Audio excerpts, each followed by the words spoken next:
Hey, what's the point of bringing her food at home when she's going to be that kind of wife? Maybe you should just leave. I was shocked by my mother-in-law's harsh words. Her cold, sharp eyes were fixed on me with intensity. Francisco has us and we do not need you anymore. You still look tired and you do not seem to do anything, my unhelpful sister-in-law remarked dismissively. This is too much, Francisco. Don't you think your mother and sister are going overboard? I pleaded, I'm doing my best to. When I sought help from my husband, he responded with a demeaning attitude. I agree with my mother and sister, Francisco interjected. I'm busy with work, and it's becoming a problem if you don't help with the chores. Besides, my relationship with the new part-time girl is progressing, and you're just baggage. Can you quickly pack and live somewhere else? Shocked by Francisco's words, I glanced at the three of them. They all seemed to blame me. A surge of rage welled up in my chest. I took a deep breath, calmed myself, and said, I understand. I need some time. My in-laws, who had once relied on me, were now falling apart. My name is Michelle, and I'm 32 years old. I work diligently both at my job and in household chores. While it's not uncommon for women to continue working after marriage, I truly love my job and strive to succeed in the company I joined right after college. One morning, as I was getting ready for work, my husband Francisco approached with a pleading look. Michelle, can you take care of this? He handed me a file crammed with receipts and bills. You should manage the cafe's finances properly, he said. I smiled and responded, sorry, but I'm really bad at that. I met Francisco while he was working part-time at a cafe I frequented. After a few chats, we began dating and eventually talked about marriage. Now Francisco owns the cafe, but despite his ability to run the business, he struggles with paperwork and always asks me to handle the accounting. As I sighed, my mother-in-law added, Michelle, I suddenly feel like eating Chinese food tonight. Could you rinse the rice well? Also, Mia and the kids are coming this weekend, so we need to plan their meals. Sure, I got it. I nodded to my mother-in-law's request and hurriedly left the house. Before marriage, I was excited about my new life with Francisco. However, he suggested, my mom's lonely by herself. Why don't we all live together in our big house? So now I reside with his mother. To put it lightly, she's not proficient in household chores. When we moved in, the house was a bit of a mess. After my father-in-law passed away, she started living on a pension, which she mostly spent on dining out or ordering food. Francisco seems to believe that housework is a woman's job, making it my full responsibility. Francisco's sister, Mia, occasionally brings her kids home, and each time she does, my to-do list grows. I can't help but think that yet another chaotic weekend is approaching. Weekends, which should be precious times for recovering from the usual exhaustion, turn into moments when my sister-in-law's children ask to play or complain about being hungry. Then my sister-in-law drops a bombshell. Michelle, I'm getting divorced and will be moving back here with the kids next month. I'm surprised, and for a moment, I'm lost for words. Really? Do you have something to say? She asks. No, I was just thinking. It must have been hard. When are you moving? I hope that maybe she will help and household chores will become more manageable. While we had a normal relationship, I anticipate that this change might bring us closer and result in her contributing to the chores. Despite my positive attitude, reality has other plans. Perhaps because she grew up with my mother-in-law, my sister-in-law appears to live a life devoid of housework. She spends most of her time lounging on the sofa, watching TV, and always has some snacks with her. Observing her, I realized her neglect of housework might have contributed to her divorce. Now, with the added responsibility of preparing meals for her children and making lunches for kindergarten, my workload has increased, and my free time has diminished. I had hoped for her assistance, but it's disappointing that it turned out to be a swing and a miss. Then there comes a time when my work at the company suddenly becomes hectic. Every day I start work early, do overtime, and return home exhausted to find the room overflowing with things, with no space to even walk. Seeing this scene each day, waves of fatigue wash over me. On top of that, my mother-in-law and sister-in-law complain, asking if dinner is ready yet or why I'm home so late.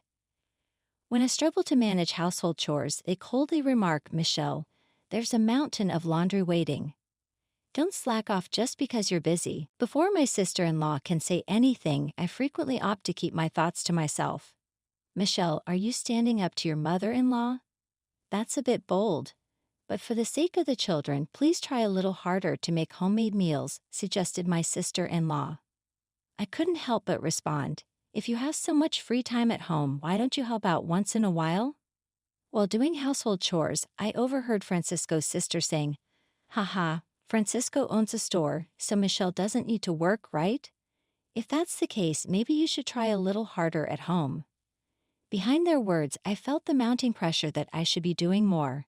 That night, at the peak of my stress, I decided to speak my mind to Francisco. I've been so busy lately, and neither your mother nor your sister is helping out with household chores.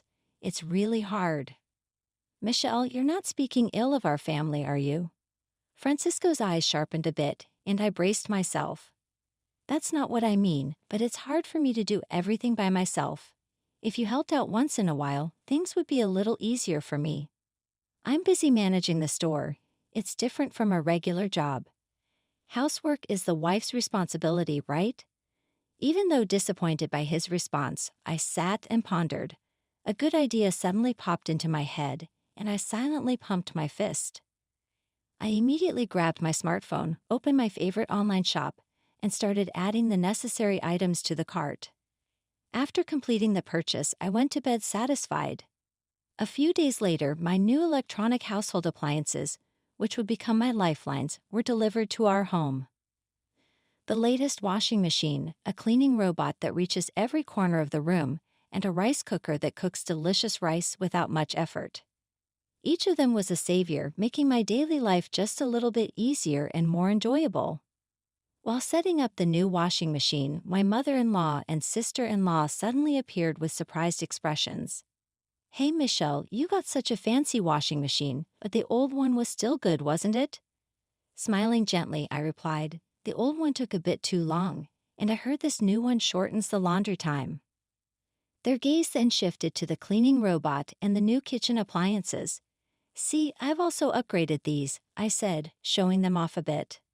All these things, cleaning robots and convenient cooking appliances, my mother-in-law said inside the room. Seeing the slightly surprised expressions of my mother-in-law and sister-in-law, I smirked to myself. Francisco sat next to me and the four of us began our discussion. Why did you buy so many things? My mother-in-law raised her voice. Do you need all these new appliances? Isn't it just because you want to make things a bit easier? She continued. Well, I thought it would be nice if things around the house could run a bit more smoothly, I replied with a slightly troubled expression. But my mother-in-law chimed in, relying too much on machines, aren't we? The sister-in-law waved her hand. But I responded, the appliances we had can still be used. Francisco is working hard managing his store. Maybe you should be more frugal. Francisco nodded in agreement with his sister, and in a quiet voice, I murmured, maybe you're right. There was a hint of anger in my mother-in-law's eyes, and I stumbled over my words. Are you even considering our household? I am, but I'm just a bit exhausted, I replied. My mother-in-law raised her voice, exclaiming, enough. I can't believe you're our daughter-in-law. My sister-in-law, with a disgusted look, added, I'll watch over Francisco. We don't need someone like you here. When I looked at Francisco, he said coldly, I understand what Mom and Sis are saying. It's a bit difficult to have a wife who doesn't do housework. Looking at Francisco's face, my heart felt heavy. He continued with a cold smile, I have my store, so I decide how to use my money. But being with someone who spends on anything and everything might be difficult. I was shaken by his words. But I looked into Francisco's eyes and counted to 10. He added with a hint of cruelty, also, I've noticed things have been going well with that new part-time girl. She's more attractive than you are.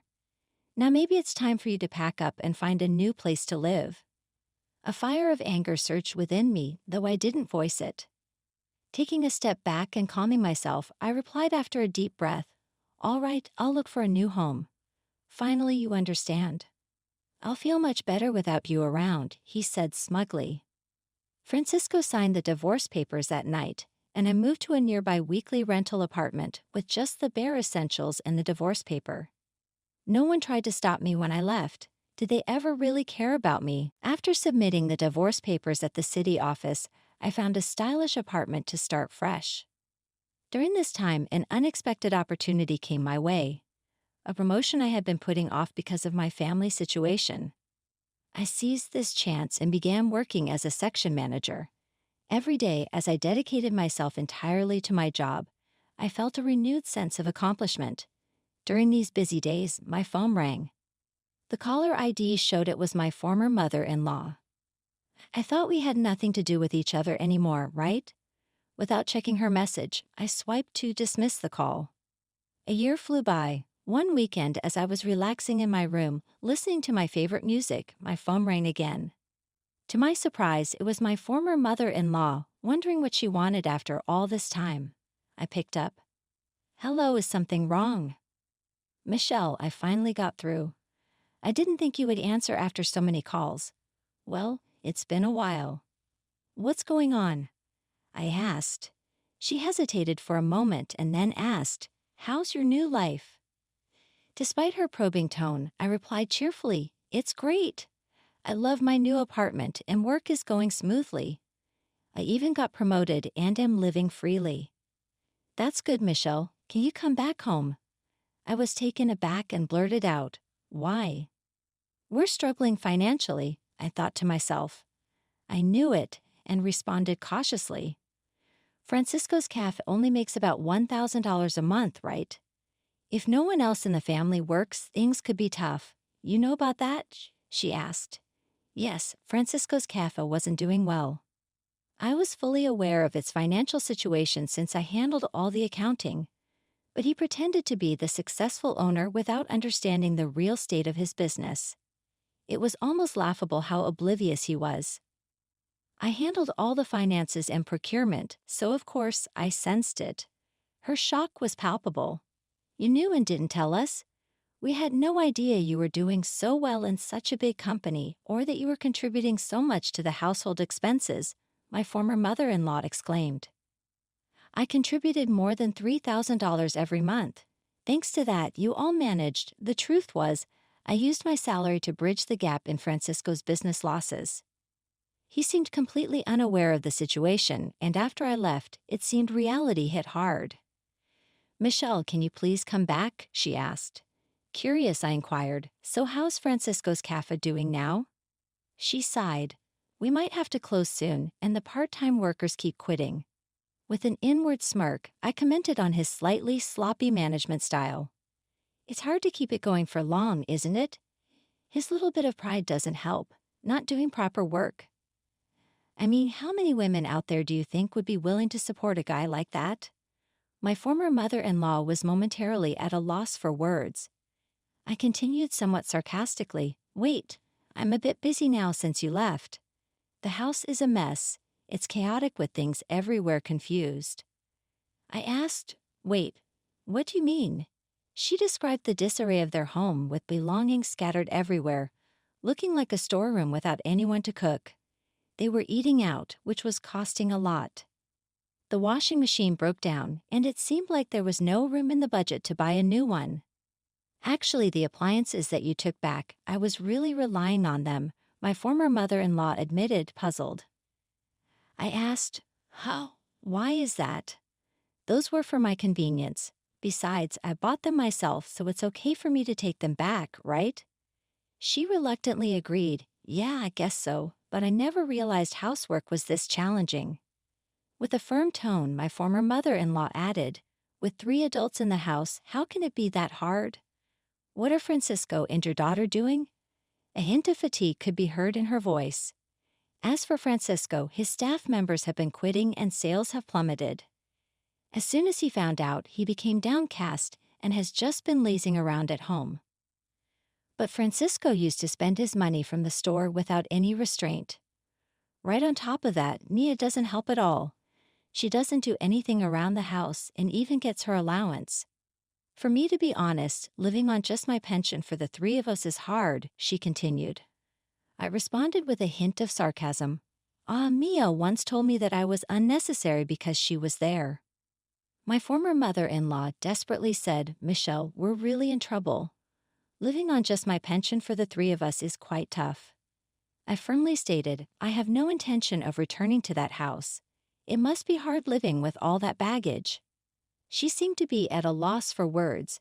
Seeing her like this made me feel a bit sorry for her. But as I was about to hang up, my former mother-in-law seemed eager to say something. Michelle, I'm sorry. Can you reconsider? Her voice sounded a bit exhausted. I replied, I wonder if we can ever spend days together with smiles again. Was it that hard without me? I asked with a mix of surprise and calmness. After a short pause, my former mother-in-law took a deep breath. Yes, there's an issue with the property tax. We might have to let go of the house. I said, I see, but I don't want to get involved anymore. Decide what you're going to do with your family. I hung up without waiting for her next words. After that, I set it up so I wouldn't receive any more calls from her. In my room, holding my favorite mug filled with aromatic coffee, I enjoyed my time alone, looking at the outside scenery. A smile spontaneously appeared on my face. A few months later, when I passed by the cafe where Francisco used to work, I noticed the place was now quiet and empty. Recalling its past liveliness, I felt a bit nostalgic. While walking around the old town, I became curious about my former in-law's house and saw a sold sign. Coincidentally, I bumped into an old neighbor in town. According to her, those three had quickly sold their house and moved to a small apartment nearby. In their new home, there were always loud arguments and even the smell of garbage. It seems the neighbors are quite bothered, and it has become a bit of local gossip. I thought it must be tough for them, but with a bit of effort, life can change, I wondered. As I gazed at the old house, these thoughts wandered in my mind. A lot has happened to me since then, but I'm living each day to the fullest. In fact, a handsome guy from my workplace confessed, saying, I really admire your hardworking nature. Now we're enjoying our dates, and I'm really looking forward to what the future holds. If I get married again, I really want to be happy. I'm feeling very excited about it now.